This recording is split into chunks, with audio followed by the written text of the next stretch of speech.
So if you're new here, my name's Katie. I'm a remote online notary in the state of Florida. I've owned my own business as a remote online notary for 2 years now, and I built a course that trains people how to start their business, build their business, and maintain it so that way they can have a decent work-life balance and then also make income for their family. So feel free to check that out. I'm going to go ahead and leave it in the description box below. It has a ton of resources. I tried to cover A to Z of everything that you would need as a remote online notary. So we are going to go ahead and get right into what I did.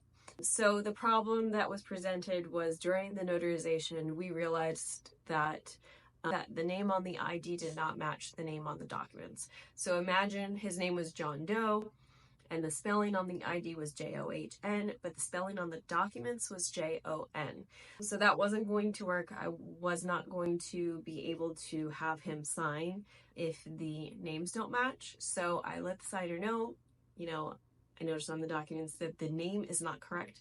I'm going to have to contact the title company just to let them know and then see what our next steps were.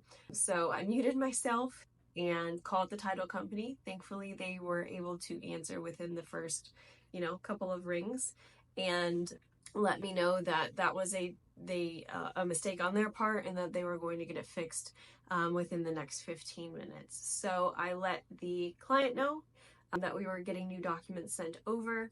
And then we both agreed, because we both were fairly busy that day, that we were going to meet again in an hour. So as a side note, if you weren't available within that hour, or if I wasn't available within that hour, I would have reached out to one of my other notary teammates that I work with, so that way the client could still get taken care of.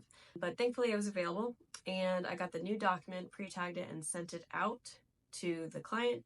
We went ahead and went on with the notarization. I did set expectations that, I'm getting the new documents, but it does take me a little bit to pre-tag all of the documents again, communicate clearly.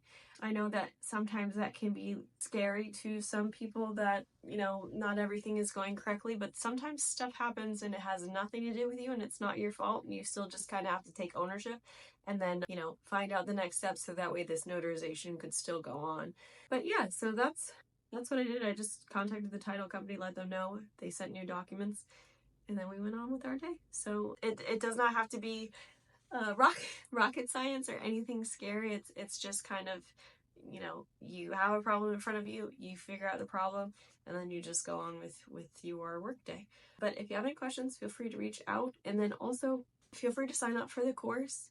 It is right now set at a free preview, so you'll be able to see kind of the way that I teach. It has downloadables, it has checklists, it has a bunch of different stuff about marketing that is not just about loan signing. So feel free to check it out and then tell me what you think. So thank you so much.